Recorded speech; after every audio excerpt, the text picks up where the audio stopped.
అందరికీ నమస్కారం.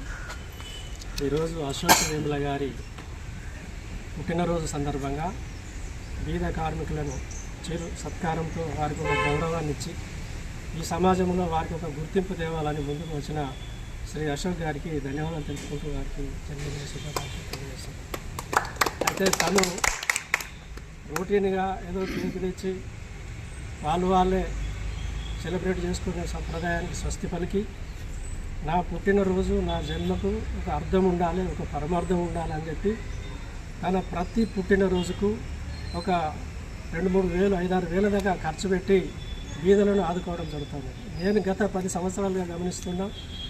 నా చేతుల మీదుగానే ఎంతోమందికి దుప్పట్లు, పుస్తకాలు, పెన్నులు రకరకాలుగా ఎంతోమందికి ఎన్నో ట్రస్టులకు వారు దానం చేయడం జరిగింది.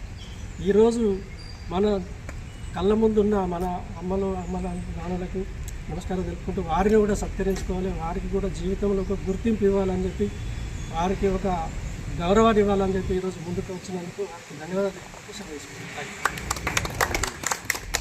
అలాగే మరో నేత నీరెడ్డి శంకర్ మాట్లాడు.